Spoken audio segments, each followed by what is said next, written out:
అందరికీ నమస్తే అండి. ఓం నమో నారాయణాయ, ఓం నమో వెంకటేశాయ. ఈ సంవత్సరం ఆషాఢ మాసంలో వచ్చే తొలి ఏకాదశి గురించి మనం తెలుసుకుందామండి. జూలై 6, 2025 ఆదివారం తొలి ఏకాదశి వచ్చిందండి. ఈ సంవత్సరం తొలి ఏకాదశి ఆషాఢ మాసం శుక్లపక్ష ఏకాదశి నాడు విష్ణుమూర్తి పాలకడలిపై యోగి నిద్రలోకి వెళ్లే సందర్భాన్ని తొలి ఏకాదశిగా పరిగణిస్తారు.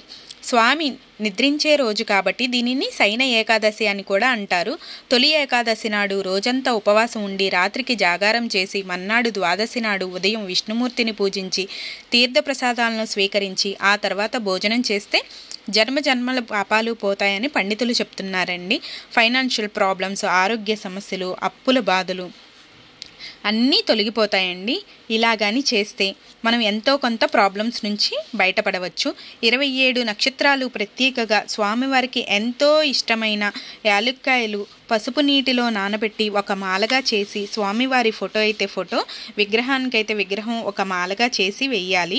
ఓం నమో నారాయణాయ, ఓం నమో వెంకటేశాయ అనుకుంటూ వెయ్యాలండి. తులసి దళాలతో చలిమిడి దీపాలతో పూజించడం వల్ల మనకి వైకుంఠ ప్రాప్తి కలుగుతుంది, సర్వ పాపాలు తొలగిపోతాయని పండితులు వివరిస్తున్నారండి. అలాగే స్వామివారికి నైవేద్యంగా పేలాల పిండి ప్రసాదంగా పెడతారు. అలా పెట్టలేని వారు మనకు తోచిన ప్రసాదము పెట్టి కొబ్బరికాయ కొట్టి పూజ చేసుకొని మీకు దగ్గరలో ఉన్న వెంకటేశ్వర స్వామి గుడికి వెళ్ళి దర్శనం చేసుకుంటే చాలా మంచిదండి. మనశ్శాంతి, మీ బాధలు తొలగిపోతాయండి. నమో వెంకటేశాయ, నమో నారాయణాయ. మీకు కానీ నచ్చితే లైక్ చేయండి, షేర్ చేయండి, వీలైనంత వరకు సబ్స్క్రైబ్ చేసుకోండి. ఇలాంటి పూజా వీడియోస్ చాలా వరకు నేను చేస్తూ ఉంటానండి. నా వీడియోస్లో చాలా ఉన్నాయి. ఒకసారి మీరు వీడియోస్లోకి వెళ్ళి చూడండి.